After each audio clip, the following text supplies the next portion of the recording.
美华事件的揭开，使赵市长觉得既有了搞倒梁书记的筹码，又有了弥补亏空的后盾，当然是窃窃自喜。唐晋周、苏可、梁宽这三个美华事件的同谋，不管当年是否出于本意，这时心中都是七上八下的。王烈与唐潇情谊浓密，侦查顺利，迫使凌厉生化股票暂时不能上市。一场好戏眼看就要被搅黄了。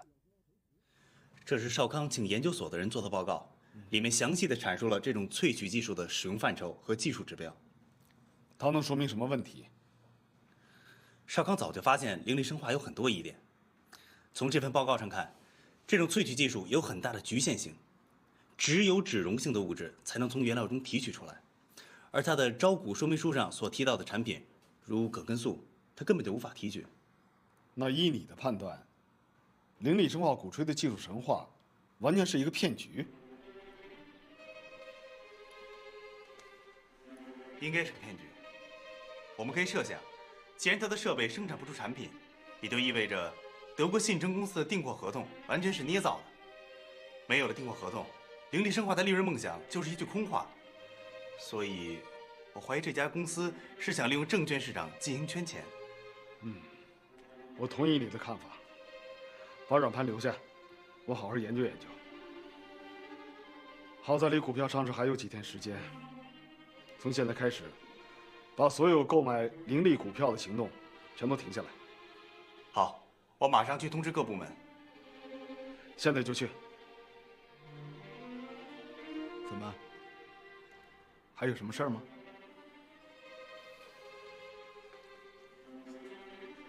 唐总，美华公司是凌厉生化的主要股东之一，这里面……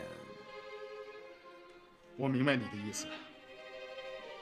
梁宽是不是参与了整个骗局？是知情者，还是受蒙蔽？现在很难下定论。但是不管哪种情况，我们都要严格保密，为公司避免可能的损失。但是要想阻止事态的发展，恐怕我们都无能为力了。唐总，有没有必要通报梁宽一下？如果他不知道这里的奥秘，可以劝他击倒罢手；如果他也是参与者之一，也应该劝他悬崖勒马呀。如果梁宽临阵退缩，凌厉生化就可以停止上市，这样广大股民就不会遭受损失了。对，应该试一下这步棋。我来跟梁宽谈谈。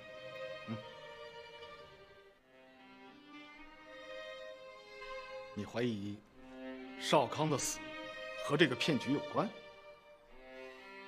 隐隐约约，还不好肯定。如果是这样，凌厉生化可就太险恶了。王磊啊，你看有没有必要请警方介入啊？不行不行，我们没有确凿的证据，也很难立案呐。我仔细分析过，把两件事情生拉硬扯在一起，还缺少根据。那你说说看。如果凌厉生化是因为少康要揭他们的底，就杀人灭口，那么我就是第二个少康。这件事情发展下去，也绝不可能只有我们两个人知道。股票上市以后，会有更多的人分析研究它，它是瞒不了多久的。如果杀人灭口，杀得过来吗？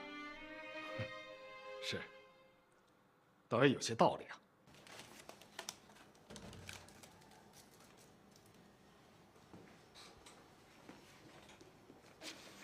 妈，给。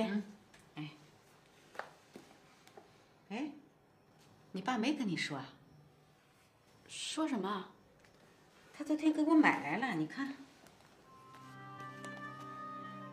哦，你没从家里来啊？我是在公司附近的书店买的。小小，最近在公司干的还顺利吗？啊？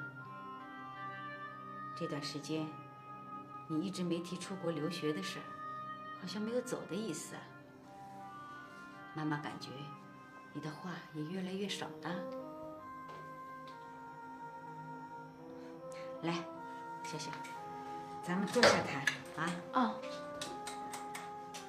小小，一直想找个时间，我们好好聊聊。和你沟通了，妈妈也好做决定。你是说王烈？也好，先说说王烈吧。也没什么可说的。你们俩好了？嗯。妈妈早就看出来了，王烈是个不错的孩子。你跟他在一起，别太任性，啊。两人在一起要互相谦让，感情才会越来越深。嗯，我知道了。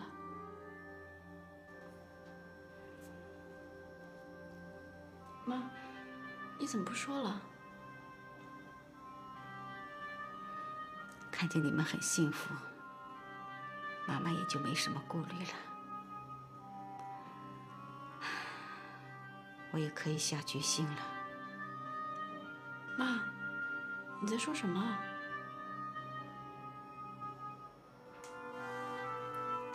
小小，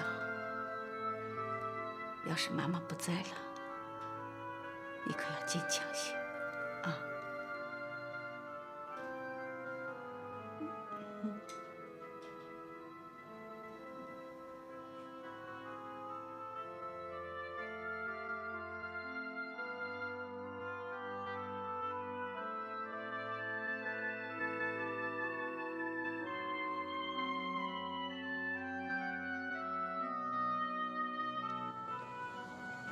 哎，金哲，潇潇最近怎么回事？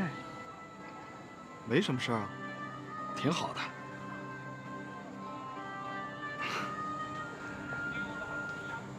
哎，你是说，他为什么不在家住？什么事也瞒不过你的眼睛。好像和你有矛盾了吧？也许吧。孩子大了，希望自己能独立一些，觉得自己在外面住方便。这算是一种理由。哎，你知道他和王烈的事吗？他们是小朋友，不会到那种程度吧？你女儿已经正式向我表示了，你还不知道？我觉得不合适。为什么？王烈跟潇潇的一个小姐妹有过一段不清不楚的事儿。潇潇跟他太熟，不合适吧？你不喜欢他，是不是因为他揭你的底，你心里不痛快啊？那倒不是，我是觉得王烈这孩子毛糙有余，沉稳不够。潇潇跟他不太合适。嗨，孩子的事儿，还是按他个人的意见，我们就别劳脑筋了啊。哎，是连宽的，你不用着急，你不打电话过来，我也会向你解释的。你总在埋怨我说我做事情不跟你商量。那好，林立生化周三就挂牌上市了，你突然停手，打乱我们全盘计划，你跟我商量了吗？我已经知道了商量的结果，毕竟是你坚持己见，一意孤行，那商量也没什么意义了。你总是前怕狼后怕虎，我真的不知道你到底害怕什么。我们应该走得更稳一些。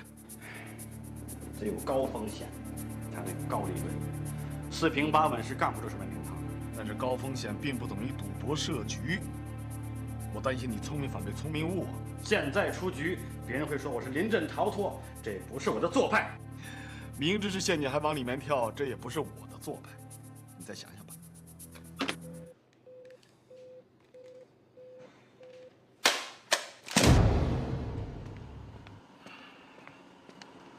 杨宽，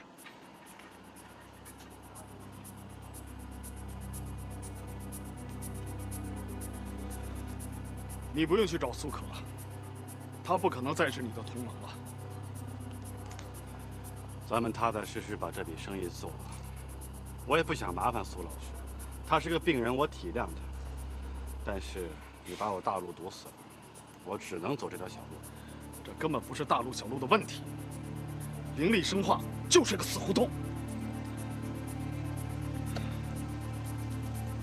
股市不是养鱼塘，不是你想钓哪个就钓哪个。股市就是养鱼塘，咱们不钓，别人去会捞的。我不想跟你玩文字游戏。我今天在这儿等你，就是让你告诉我，鲍水平到底在哪儿？我已经跟你说过了，他在一个非常安全的地方。你就忙吧，早晚有一天你要出事儿。出什么事？告诉你吧，鲍水平的检举信已经有了下落，在赵市长的秘书小翟手里。妈的，他够狠！好像赵市长还不知道这件事情。不过，我们要抓紧时间摆平这件事儿。一个是小翟，一个是鲍水平。不过梁宽，不能再用你那种方式。大哥，你不用着急，在平津市，谁敢把我怎么着？我怕美华的案底也隐瞒不了多久了。就算我们家老太太知道这件事情，俗话说得好，虎毒不食子，她能眼瞅着我遭别人暗算吗？那要看什么事儿。再说了，我谅赵市长也查不出什么细节来，仅凭一封检举信就轻举妄动，他敢？那不过是时间问题。梁宽，你安排一下，我要见到鲍水平。一定要见。一定。07531，你只有10分钟。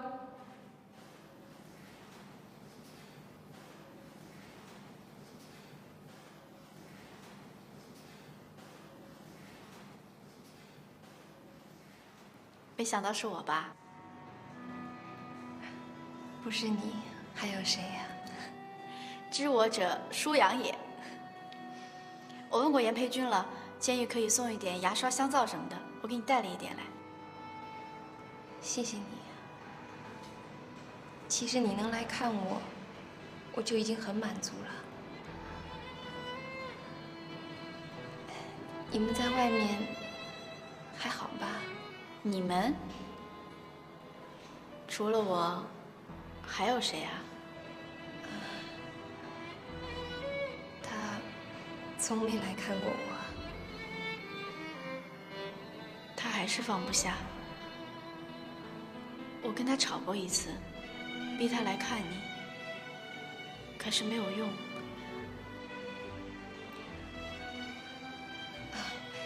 你们俩相处的还顺利吧？不要因为我。舒阳，舒阳，你还是让我先交代了吧，我自己说出来，我会觉得心安理得一点。不然被你说破，就好像在受审一样，那种感觉真的很难受。你还是那么天真烂漫。说吧，我受得住。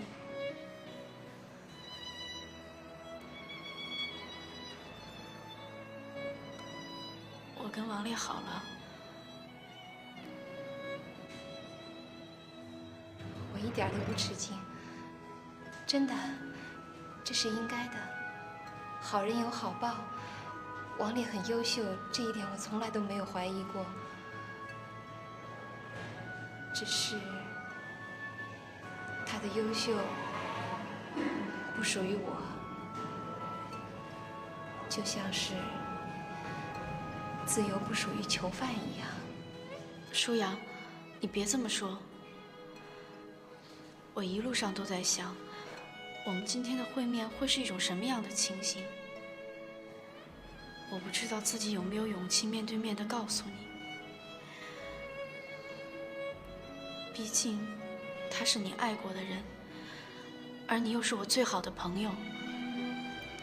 我一再的鼓励自己，一定要说出来，一定要把它告诉你。哪怕你不理解，哪怕你骂我趁火打劫，我也要把它告诉你。你想哪儿去了？我希望你幸福，我也希望王烈幸福。现在你们俩幸福到一块儿了，这正好是幸福的平方。谢谢你能这么说。我觉得你、我、王烈、少康，我们就好像掉进了一个怪圈。这个世界这么大，为什么这份感情偏偏在我们4个人中间转来转去？这究竟是轮回，还是缘分？你变得很宿命。冲昏头脑的人都很宿命，王烈也一样。他一直都没有摆脱你和少康的那个情节，仿佛命中注定要为你们做些什么。前一阵子我们还在查一个神秘的电话，结果还是白忙活了一场。什么电话？一个男的打电话来找少康，提到了一张磁盘，可是话还没有说完就断了。我们根据那个电话号码查到了凤凰城度假村，可惜的是，没有查到打电话的那个人。是大王村的那个凤凰城度假村吗？对啊，你知道哪儿？我跟梁总在那儿接待过客人，我好像听他说我们公司在那儿有投资的。是吗？我怎么不知道啊？那也许是我记错了吧。时间到了。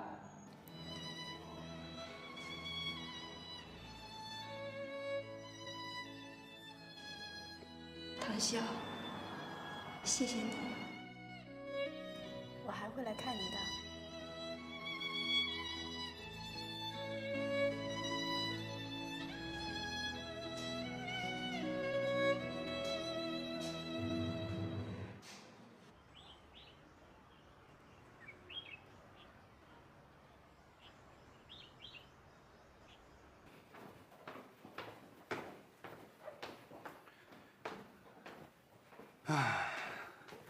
请出来。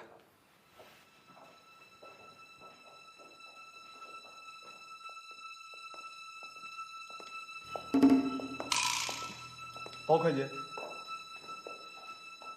包会计，别喊了，他不认识你。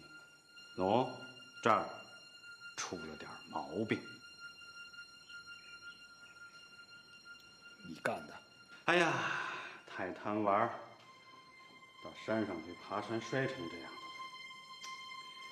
我说唐大哥，别总把人想得太坏。辛苦了。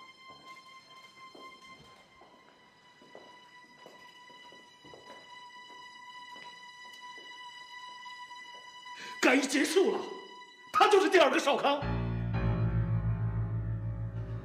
梁宽，你是越走越远了，难免不出现第3个、第4个知情者。难道你都把他们铲除掉？没错，这叫自我保护，为了我，也为了你，懂吗？自我保护，也可有别的办法吗？哎呀，我试过，可是不行啊。这下好了，什么事儿也不会发生了。所以说，我很够朋友。我为了达到目的不择手段，但是我从来没有麻烦过你，因为我很敬重，把你作为自家的兄弟。大哥，别再逼我了。俗话说得好，就是兔子逼急了，它还会咬人呢。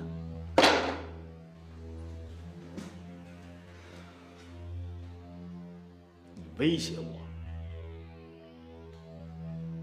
现在少康死了，鲍水平就变成现在这个样子。美华的底案只有你我知道，就算是他们接到检举信，又能奈我何？哎呀，这样看来，大家不都是平安无事了吗？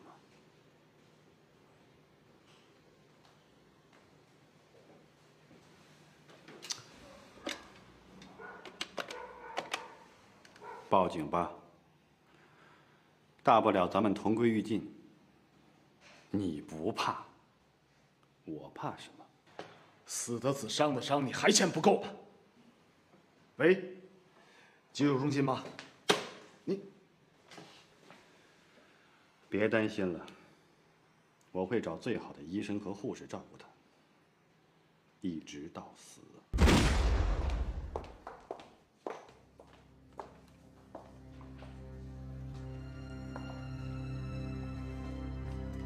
哎，韩笑，我给你的报表做完没有？啊，我做好了，给你送过去。哎，好，谢谢。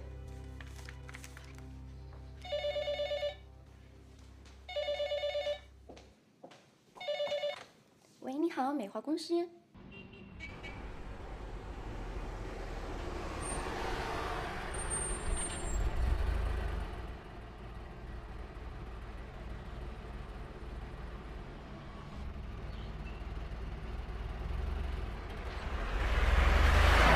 我说你呀，可别听他一面之词。他这人就这样，一沾伞甩也甩不掉。知道别人怎么说的？背地里都偷着说他脑子有病呢。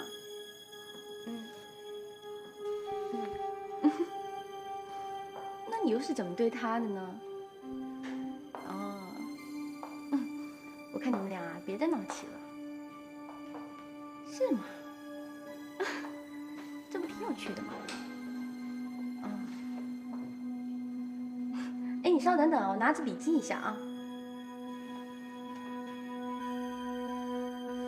好嘞，你说吧，我记下了。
你好，梁总。你好。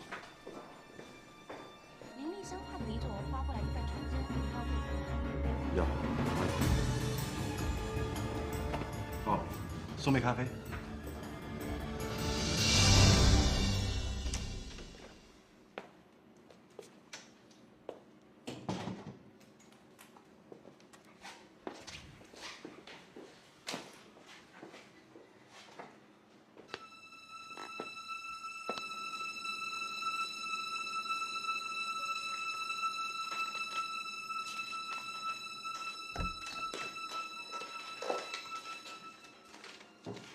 有事吗？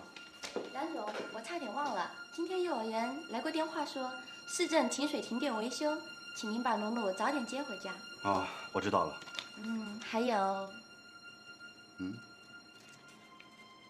啊，对不起，今晚不行。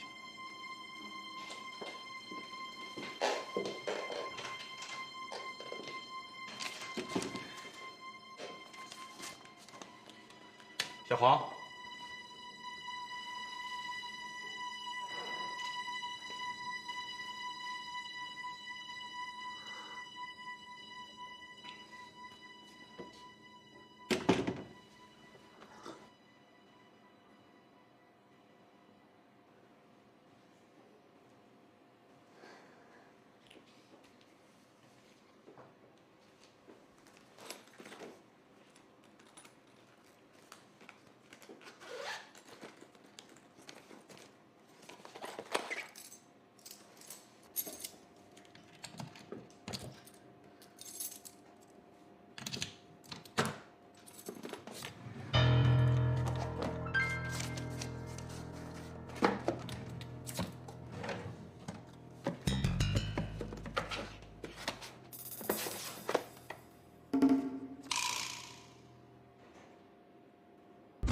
3、4、5，我赢了。爸爸，妈妈怎么总不来接我了？爸爸不是给你说过了吗？妈妈去了很远地方，回不来。那我们去找妈妈吧。妈妈临走以前告诉我说呀，等奴奴长大以后，长成真正的男人了，再找妈妈，好吗？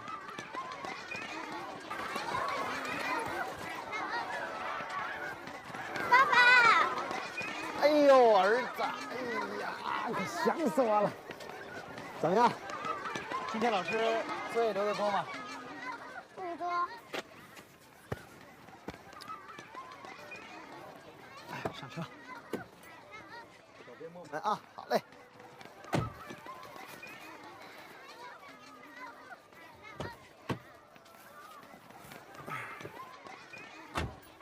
儿子，行。棒！哎呦，哎，别！我真没什么事儿，我呀，领孩子过来看看。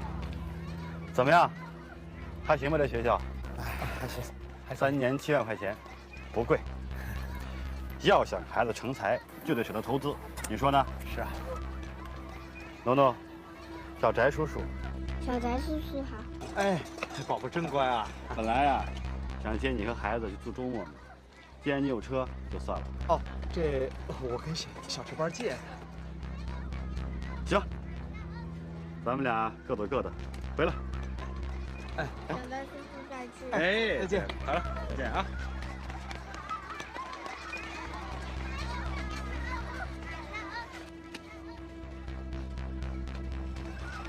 张秘书，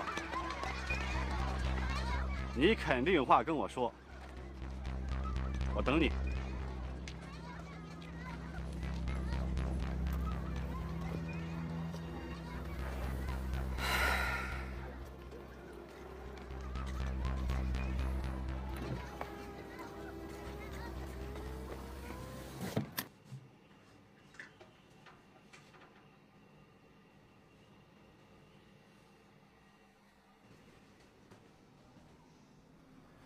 看着我干嘛？没想到我面前站了一个女侦探，还是个深入虎穴的古代英雄哎！去你的！你别闹了，你快想想，我们公司和凤凰城之间到底藏着什么秘密啊？其实已经很清楚了，还用我说吗？哎呀，你别卖关子了，我脑子都快乱死了，一锅粥似的。那好吧，我就推理给你听。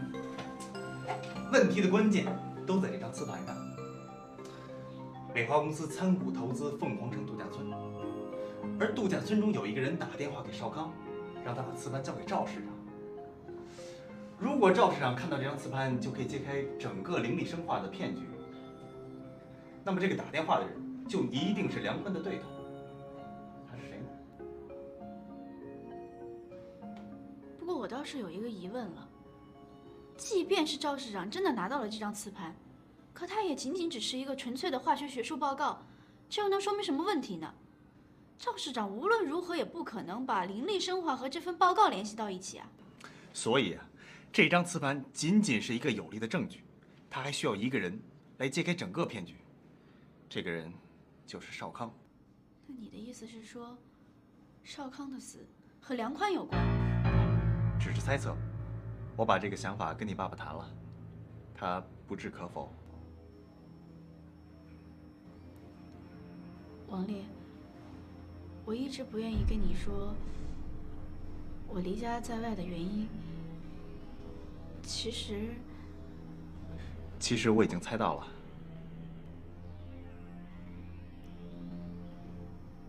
我爸爸跟梁家搅得很紧，你说会不会和我爸爸？我把我的怀疑都跟你爸爸谈了，他已经下令拒绝购买灵力生化的股票。如果他也参与了这件事情，他不会这样做的。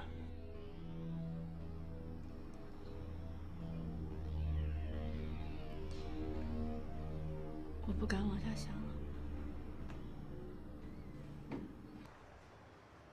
今天感觉怎么样？挺好的。哎，是我。你在哪儿？好，我马上就到。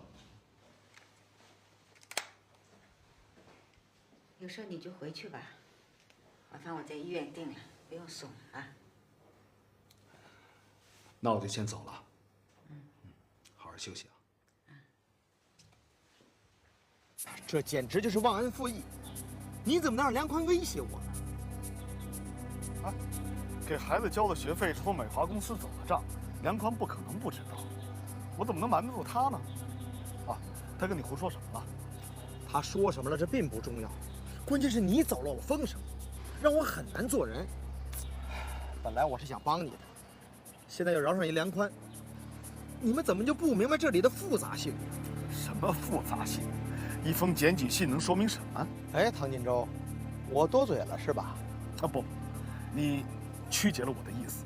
你的意思我明白，你是说我在捕风捉影是吧？其实那封检举信上已经说得很明白了，而且还附带了有关的数字材料。都写的什么？1998年你在政法系统所属的经营性企业法政集团当老总，对吧？你们有大笔的资金在股市上操作，操盘手是梁宽，会计师鲍水平。中央发布了军队和2院3部一律不许从事经商活动的通知以后，你们的法政集团就与政法系统脱钩了，公司被重组，资金也被收回了。就在这个时候，你和梁宽耍了一个小手腕。哦，这可不是我说的，那信上写的。你们把股票上赚得的利润节流了一部分，数目还不小。你们就是用这笔钱注册了美华公司。啊，这检举信嘛，也可能是胡编乱写。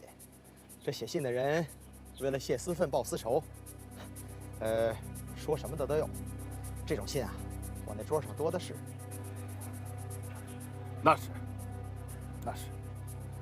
不过现在信在赵市长手里还压着呢。你放心，赵市长对你还是信任的。一旦查下去，他一定会给你个清白。好了，我就先走了。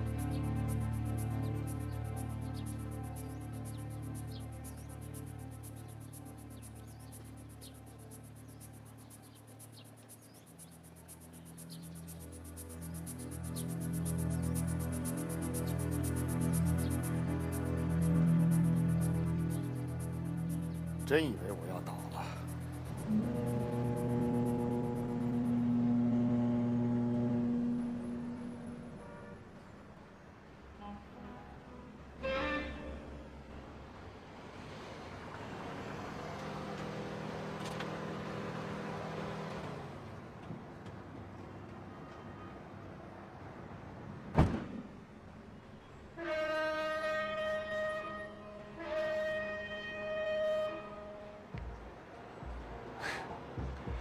你这是干什么？我姬小宅是为了探一下他的虚实，现在他跳起来，正说明他没有抓住我们的把柄，至少这个把柄没有什么实际价值。这就是你的结论？有什么不对吗，唐大哥？你怎么变得患得患失啊？其实天下本无事，一封检举信有什么呀？梁宽啊，你过高的估计了自己。梅华的底儿并不是天衣无缝。只要赵市长一动手，马上就可以大白于天下。照你这么说，如此简单，他为什么还不动手呢？对呀，他为什么还不动手？原因只有一个，让我们争取主动。这就是他让小翟通风报信的目的。你呀，你把赵狗头想得太善良了。你以为他给你一些荣誉，就会把你捧为掌上明珠？你这么想错了，大错特错。他绝不会善罢甘休的。他没有动手，要么他还没有确凿证据，要么他在准备筹码，跟我，还有我们家老太太讨价还价。杨宽，我把你约出来，不是来听你说这些的。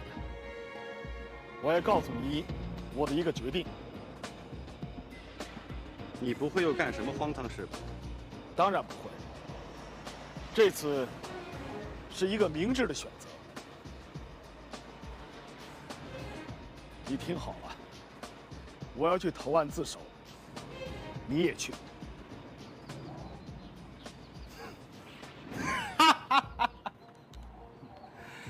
去哪儿？检察院还是反贪局？美华的底案能让你我死100个来回，还不止。你今天怎么了？你怎么能说出这种话呢？啊？我告诉你，不是去反贪局，是去赵市长办公室。我们是侵吞了国家财产，但是这笔财产还在，而且翻倍的增值。我们把它交还给市里，并没有给国家造成任何损失。我相信赵市长还有梁书记会对我们妥善处理的。所以我告诉你，这是一个明智的选择。你悬崖勒马还来得及。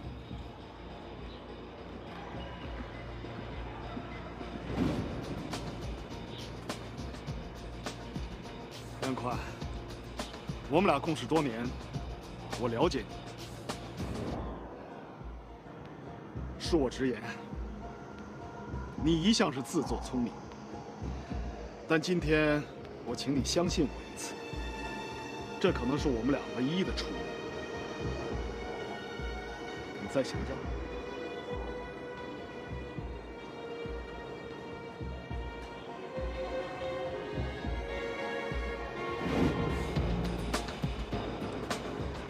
我同意，我同意跟你一起投案自首。算你聪明，但是我们要给自己争取一次机会，最后一次。如果失败，我认了。明天死总比今天死要好点吧？干嘛不试一次呢？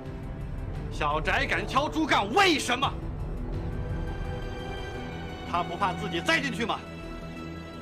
你想一想，就是因为他知道咱们两个没事儿。赵市长让他2次提醒我们，却不查办，就是因为他们需要钱，我们给他钱好了，把嘴堵上。这是你的一贯伎俩，但是很有效，为什么不用呢？你是不撞南墙不回头啊？好吧，你就再试一次，记着，是最后一次。头破血流，我认了。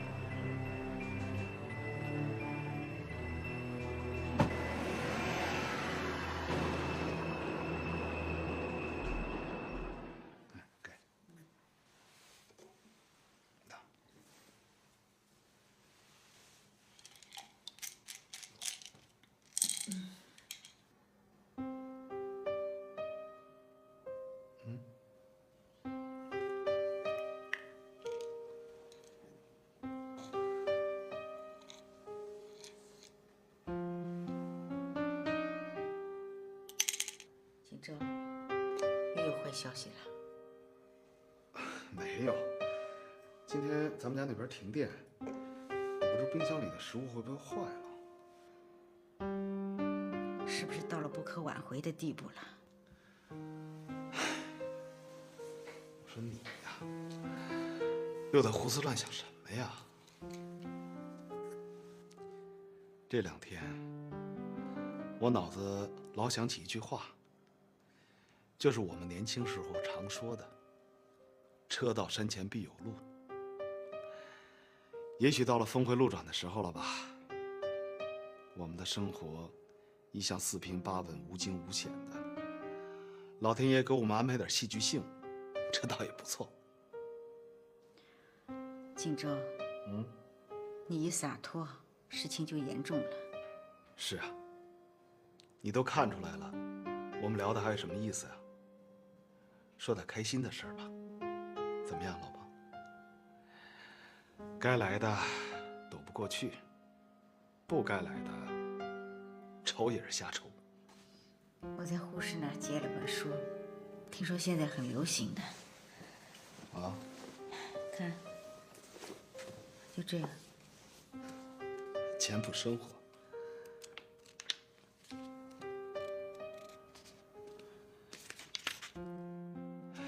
是啊，只有悟透了的人，才知道简单是多么的重要。想想我们过去，真是白忙活了。结果是越忙越乱，越乱越累。忙到底，把本来很简单的生活搞得错综复杂。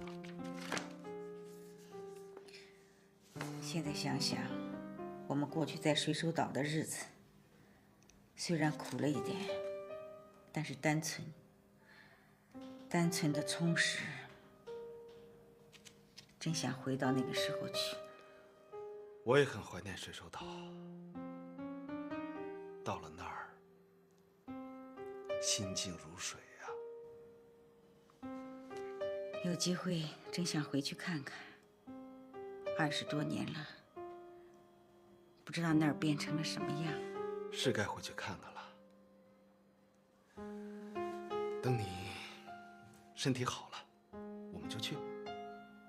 一言为定。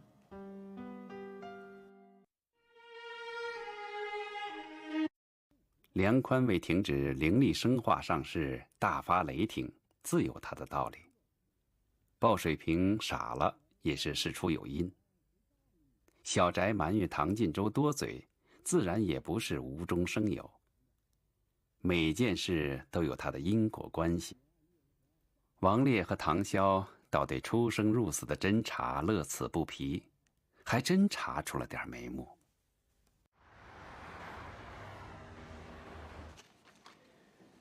发现的问题很多，都集中在赵市长身上，所以不太好处理。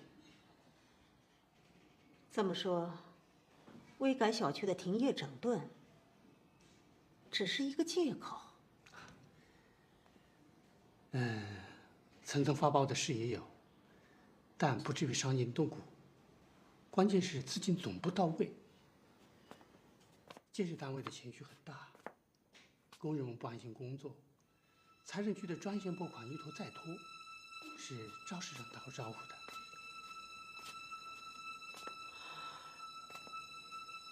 老韩，你很有头脑。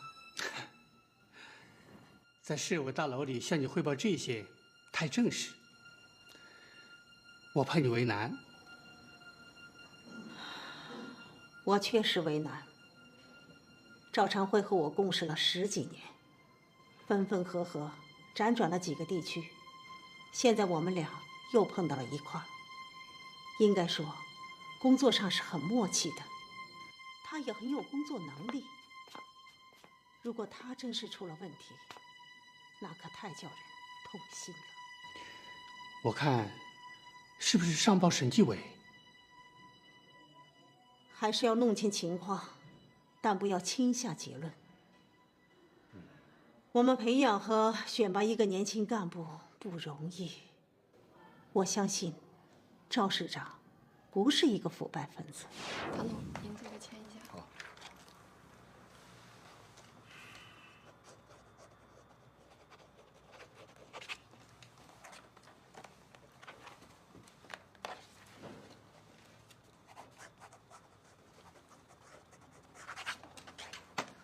啊，我戒了很久了。我给您拿个烟灰缸过来吧。不必了，你通知财务部把季度奖报表拿来，我签一下，发下去吧。算季度不是还有1个月吗？早了点吧。去办吧。好的。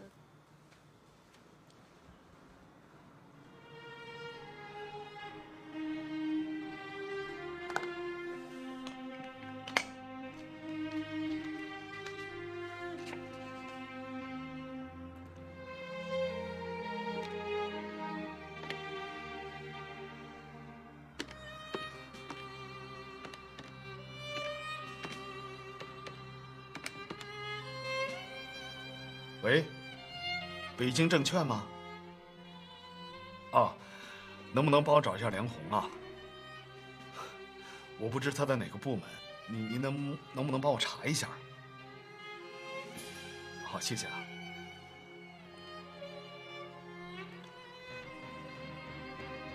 哦，那他什么时候散会啊？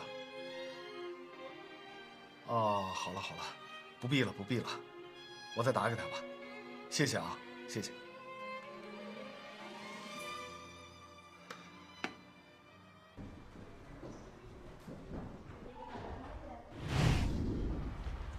老韩呐，孙子该满月了吧？快了，下周3。哦，唐总，你这么忙，你还记得这么清？是，谢谢。好，赶紧回去抱孙子去吧。好，我先走了。好好好。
笑笑，等爸爸半天了吧？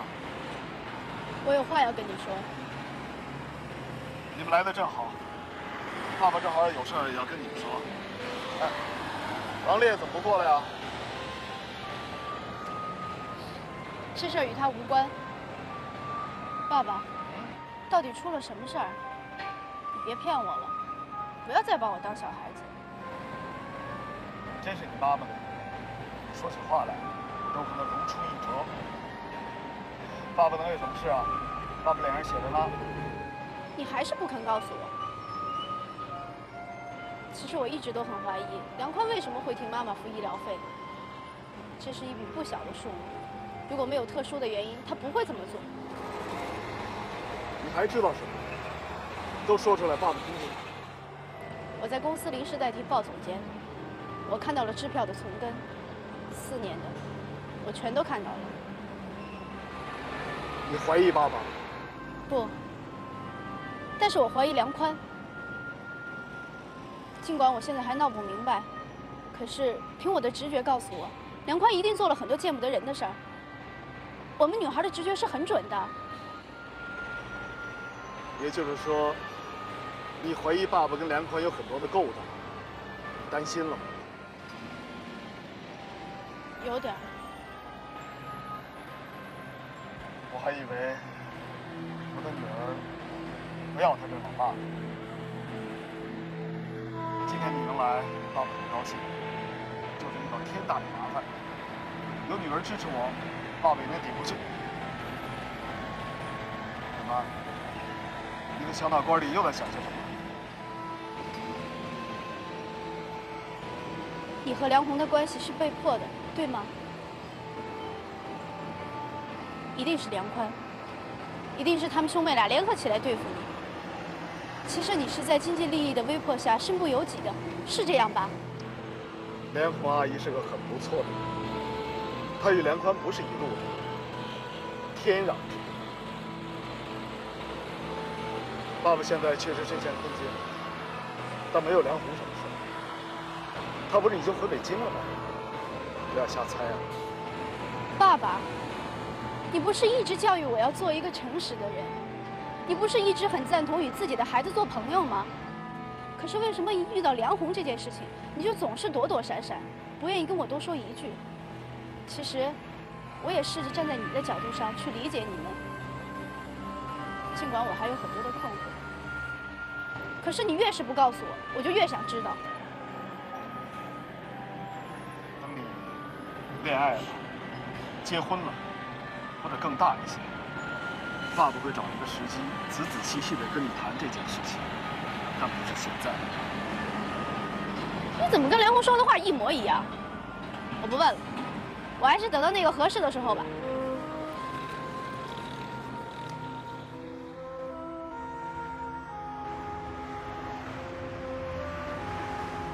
不是说好了心平气和的谈吗？他到现在还护着梁红，我受不了。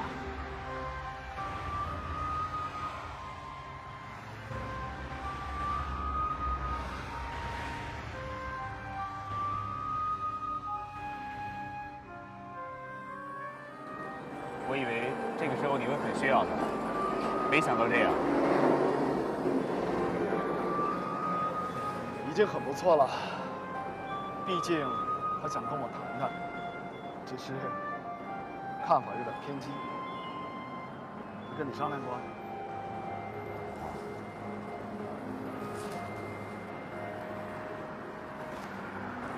潇潇把凌厉公司和梁宽联系在一起，文章走偏了。王丽啊，中国的上市公司，每个公司的背后都有一大群纠缠不清的关系，有的我们看得清，有的我们看不清楚。就像可口可乐，究竟里面什么配方，只有很少几个人知道。你这次立了一大功，为公司挽回了可能的损失，但是不要瞎猜疑。潇潇还小，做事容易偏激。你是大哥哥，应该知道怎么做。啊，走吧，回公司搭我的车。不了，我想一个人走走。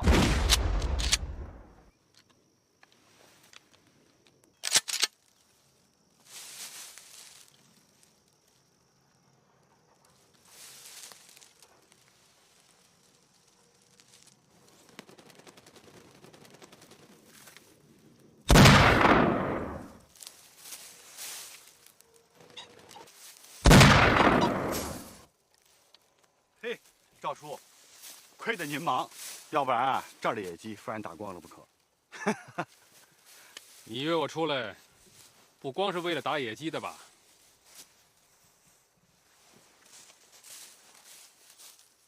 赵叔，正中要害。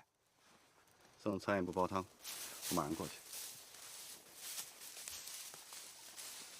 你跟这很熟啊？啊，我听说这个度假村里头也有你的股份。不多，跟几个人联合开发的。赵叔，我听说有人背后放我冷枪了。没错，一个叫鲍水平的人写了一封控告信，说的有理有据，非要把你送进大牢里不可。鲍水平这个人呢，他是我们的财务总监啊，我们俩有过摩擦，是，他也要挟过我，但是我怎么也想不到这个人会用如此卑鄙的手段。简直就是诬告！是不是诬告，只有调查清楚了才能知道。你我现在都不好下结论。他给我列举了一些数字还有资料，我看到不像是，都是他捏造的。赵叔叔，他是一个多年的老会计师，他非常会做数字游戏啊。他提供的这些资料跟数据已经不重要了，市里头只要派人到上交所一查就知道是真是假。你是搞金融的，你不会不懂吧？这件事情，我到目前为止还放着没办，我想再放一放。你能理解我的良苦用心吧？能。哎，您的猎物都变成一锅酱汤了，您自己可不喝呀？留你自己喝吧。好好品一品我话里面的滋味。哎，毕竟给你妈妈添乱。你又不是不懂事的孩子。哎，那妈呢？您看，我不会说的，你自己好自为之吧。哎，好嘞，谢了啊。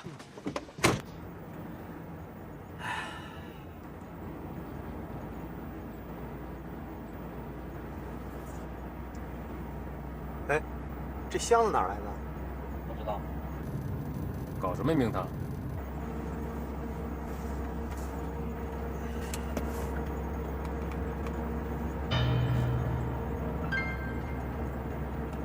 是啊。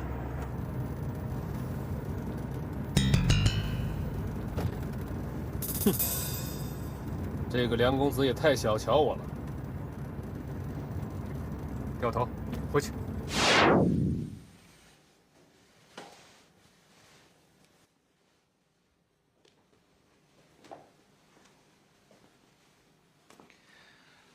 我看这件就不错。怎么想出去透透气啊？你来的正好，我想跟你商量件事。正好，我也想跟你商量件事儿。你别说了，我可能去不了水手岛了，来不及了。我说你呀，不要胡思乱想。不管你做什么，都解决不了问题。我没胡思乱想，只有我来承担，天下才能太平。锦州，你我心里都很清楚，我的病已经到了什么程度，还能活几天。如果我还能为这个家做点什么的话，那就是我去投案自首，没有别的选择。你以为这样就能救了我？当初是梁宽找的我，是我一念之差，起了贪欲之心，是以我的名义和梁宽合伙注册的美华公司。这在公司的股东章程上写得清清楚楚，股东是我苏可，不是唐静洲。这在法律上没什么好争辩的。当初的错是我犯的，现在由我来承担，这是天经地义的。你这是舍生取义。可是老婆，你别忘了，美华的钱是从哪儿来的？那是法正集团的股票收益，而我是法正集团的总经理，我老婆和别人合伙侵贪国家财产，我没有责任。谁信？可开始你是不知情的，你完全是被动的。后来呢？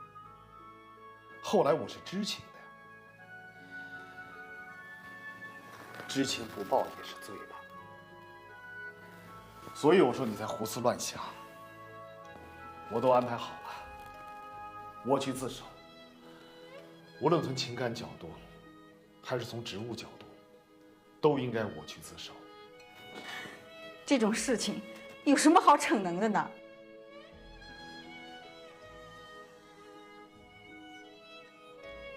因为我是你的丈夫，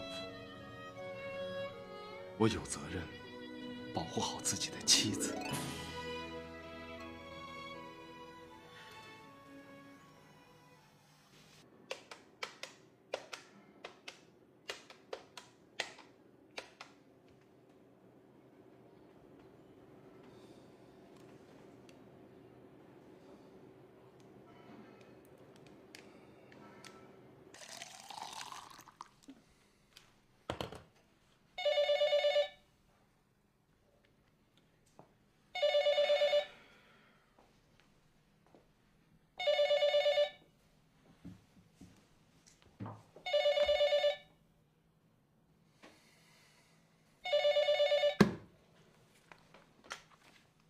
哎，哎呦，怎么是这声儿啊？谁呀？看来你今天心情有些不爽，要不咱们改天再聊。我就是没功劳也有苦劳吧？要不是我在赵市长这儿给你敲边鼓，他早把这事给你捅出去了。最次也是告诉你妈，看你怎么办。你看，说你胖你就穿，啊，还真把自个儿当盘菜。我那赵叔叔能听你的吗？就算是不听我的，我也可以敲边鼓啊。我明白了，退款的事儿也是你敲的边鼓吧？这件事儿啊，不是我怪你。你知道你做的有多蠢吗？哎，那哪是一箱子钱呢？那就是一箱子祸根。目标那么大，招人耳目，别说是赵市长不敢要，就是我们的司机他也不敢要啊。你干别的挺老练的，怎么这事儿干得像个新手？嗯，说得好。你是说上学的事儿办得漂亮，对吧？是，我是有把柄在你手里。说吧，让我来干什么？绝对没有威胁你的意思，绝对没有。咱俩朋友之间，刚才给您开个玩笑，别往心里去，好吗？那就谢谢了。您就不要老拿我们这种小人物耍来耍去了。说吧，有什么事儿？好，我呢，给您说点信息，你看我够不够？现在啊，上面正在追查危房小区资金的去向。你想啊，这么一大笔钱，他怎么可能躺在财政局账面上睡大觉呢？这年头，钱就跟长了胳膊腿似的，一不留神，他就跑到了不该去的地方瞎揣着。当然，你肯定会说，我什么都不知道。我相信。但是，赵市长不可能不知道吧？我不知道你在跟我说些什么，这跟我有什么关系？资金去向跟您没关系，但是赵市长的臣服跟您有关系。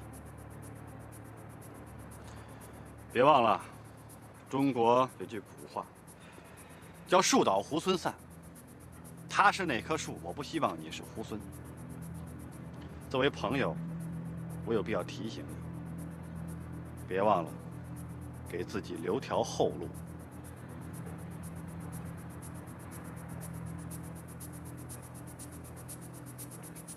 我明白你的意思。很好，回去告诉姓赵的，咱们可以坐下来谈谈。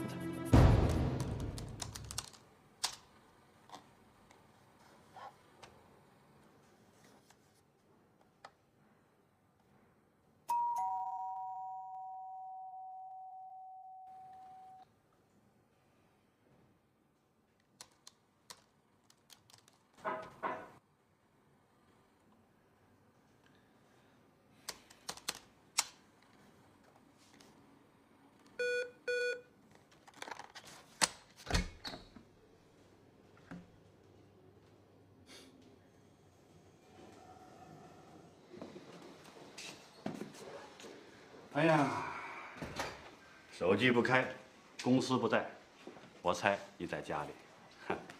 想喝点什么？什么都不想喝。唐大哥，别那拉脸好不好？轻松一点嘛。其实你笑起来挺好看的。也是，反正时间不多了，干嘛这么累呀？你就不问问我为什么来吗？没有兴趣，反正问与不问都一个样。聪明，不愧是唐大哥。没错，我在赵狗头那儿碰了一鼻子灰。这个老王八蛋，看来我把他想得太简单了，以为他需要钱，结果呢？算错了。其实走进死胡同也没什么可怕的，掉过头来往回走。我还是那句话，向赵市长摊牌，争取主动，这是我们争取生存的唯一一线生路。你还有什么需要准备的吗？哎呀，一副大义凛然的样子。很好，不愧是党多年培养的干部啊，连上门送死都显得这么从容不迫。你还有闲心调侃？你去送钱，已经让我们很被动了。我这横下一条心了，是死是活，我都提着这颗脑袋去。这是碰运气，是侥幸。你敢保证姓赵的会对我们宽大处理？处不处理在他，自不自首在我。你说我有侥幸心理，过去是这样的，可是现在不同了。自从为小翟的孩子办转学，一直到明目张胆的行贿，他的性质变了，他违背了我为人处事的原则。我唐晋州一直堂堂正正，现在却变得蝇营狗苟。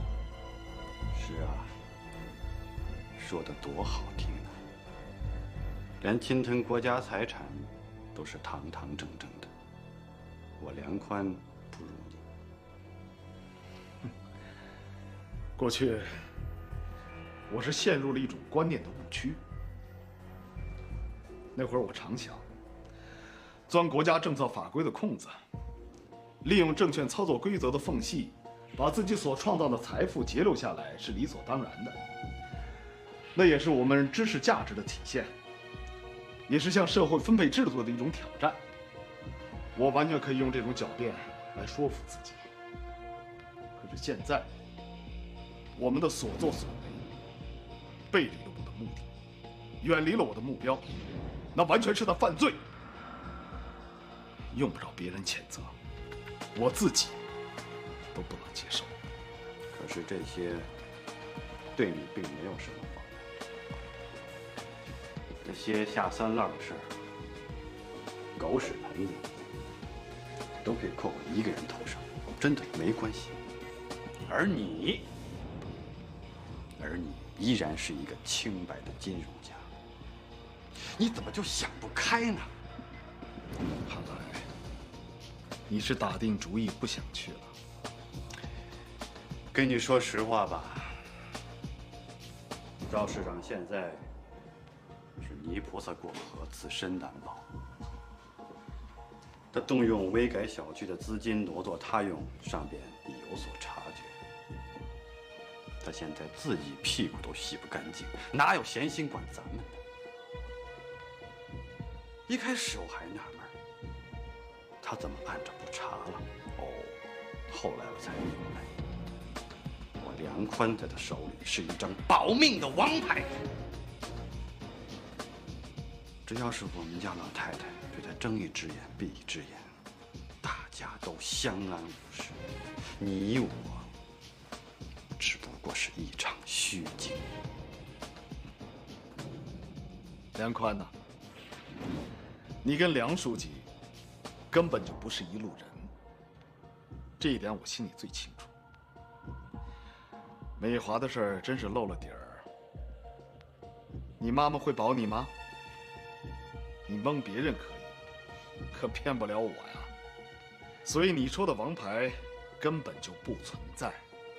唐大哥，这是我们两个人的事，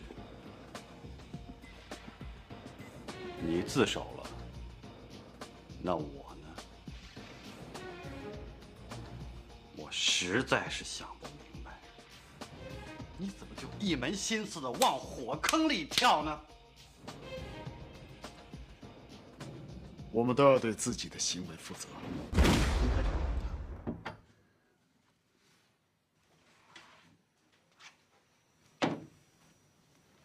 又了解了一些什么？跟上次差不多，只是更具体了。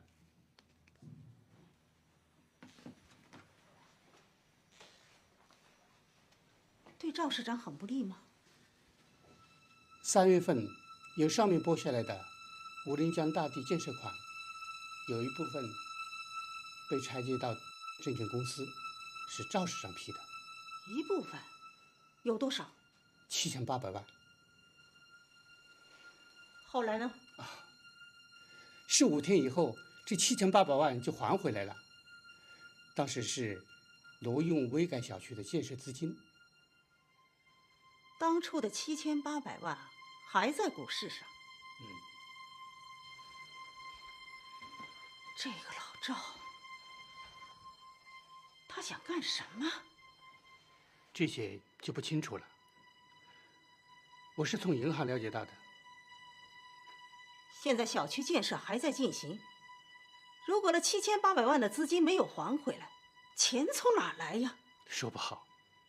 哎，前段股市行情怎么样？我不炒股，不大关心。我也在想，这7800万资金应该回来了。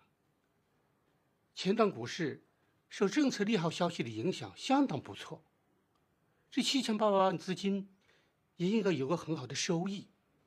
只是，老韩呐，关注资金流向的事是你分内的工作，知道多少不要向外张扬。另外，不要搞成我们在背后调查赵市长，影响不好。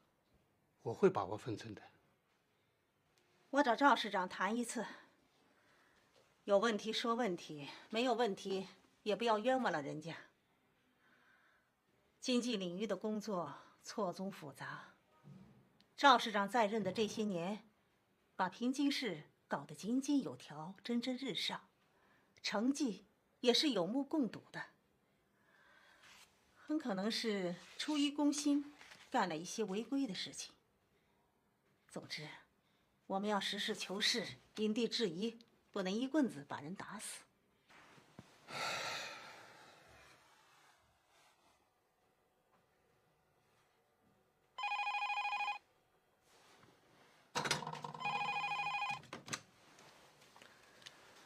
哎，王烈，没有，小姐没回来呀？中午我都跟她约好了，晚上一起去看球赛，结果她一直没来。体育场里挺闹的，她给我打了一个电话，我没听到。哦，哎，她现在在陈书阳宿舍住啊，你没到那儿去找找？我现在就在这儿，里面没人。这么晚了，她能去哪儿啊？你先别急，也许去朋友家了吧，我再去找找。好，找到了马上给我来电话。好的。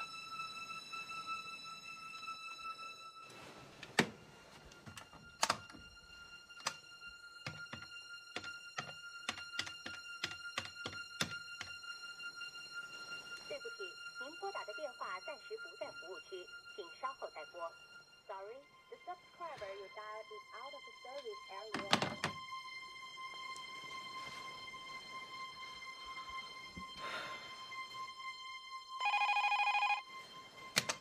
哎，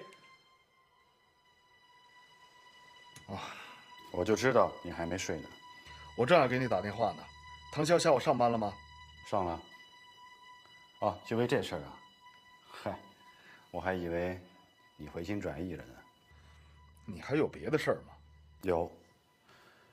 啊，对了，有一个北京的朋友，给我介绍一个项目，是关于转基因工程的，事情特别突然。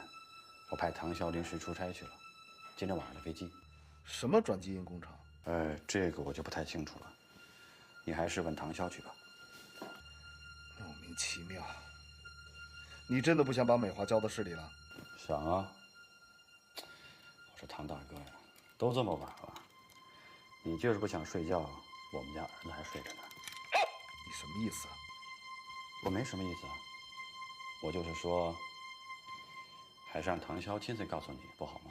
唐潇什么时候回来？你得问唐潇，这个我不太清楚。哎，太晚了，再见啊。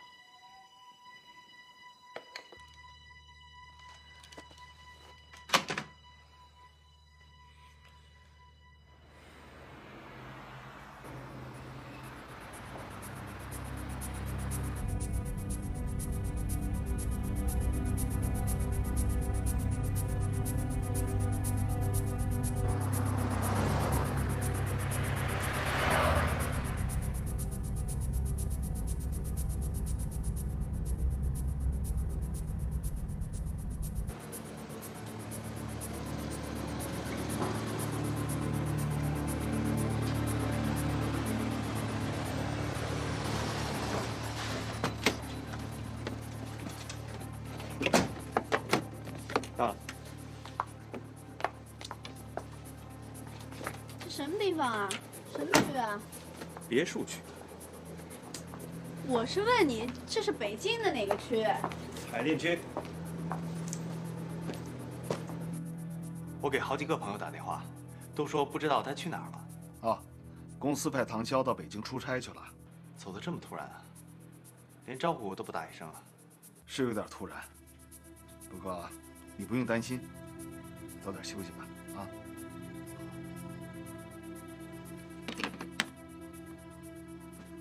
里面冷热水都有，你先洗个澡休息一下。啊。哎，这儿离你基地远吗？不远。那我明天是在这儿跟你们郭总谈，还是在基地啊？这个我就不知道了。你的手机是不是没电了？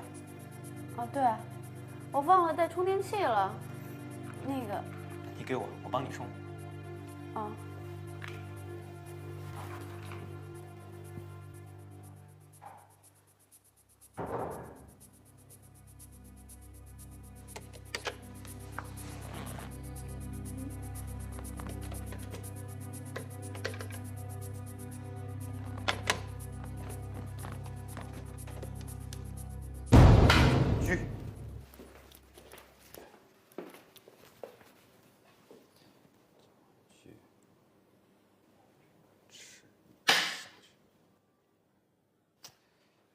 你小子这招够阴的啊，够阴的。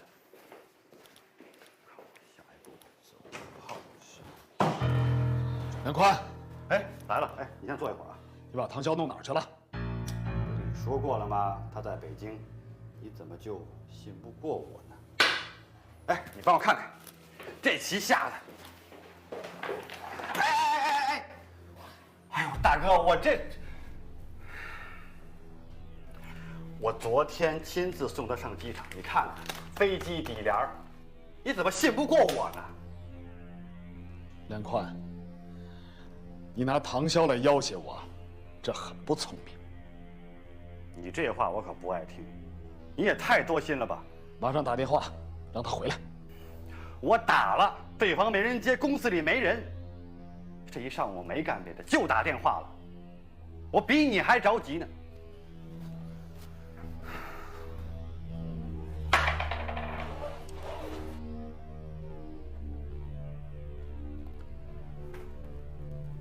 他终于沉不住气了。唐小姐，吃饭吧，我可是饿坏了。你们郭总怎么还不来啊？老总来不来，我哪知道？吃饭吧。我的手机呢？充电呢。还给我。上边有指示，先放在我这儿，走的时候还你。你到底什么人啊？好人。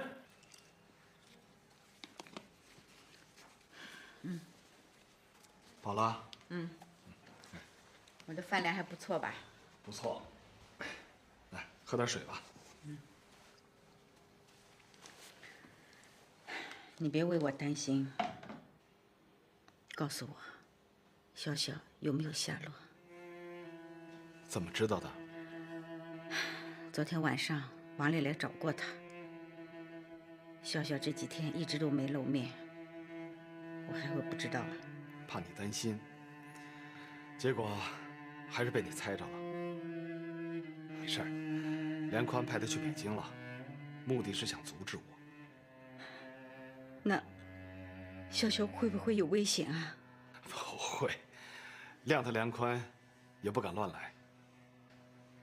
他的目的是想阻止我，不过是想拖延时间，心存一丝侥幸。你的宝贝女儿啊，说不定在北京爬长城、逛王府井呢。这个梁宽，搅得我们家不得安宁。正是该跟他一刀两断的时候了。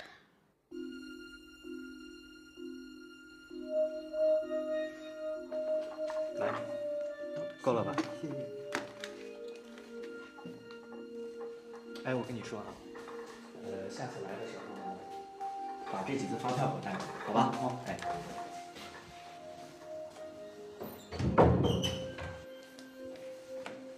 唐小姐，吃饭吧，别跟自己过不去。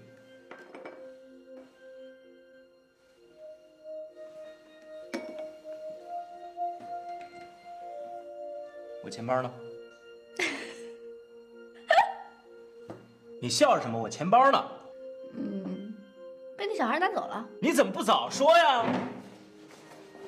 我凭什么要告诉你啊？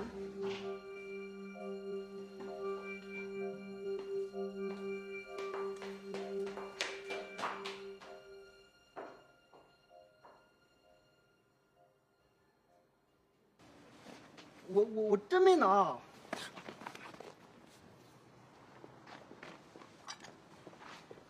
见鬼！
师傅，你能把我送到北京证券吗？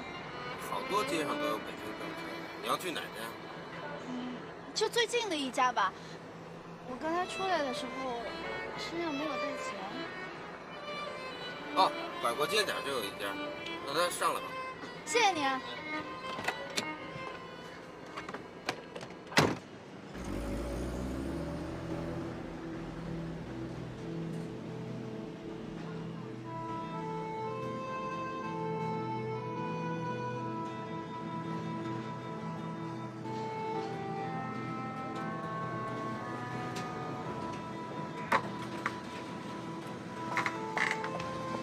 您好，请问梁红是你们这儿的吗？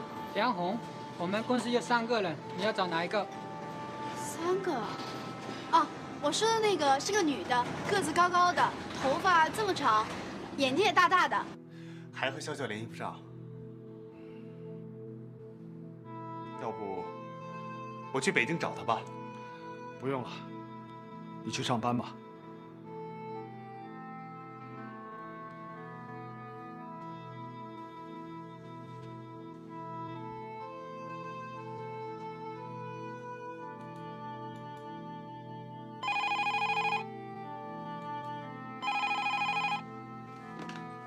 喂，哦，是梁红，你是在北京还是？我在上班。唐乔刚刚找到我。什么？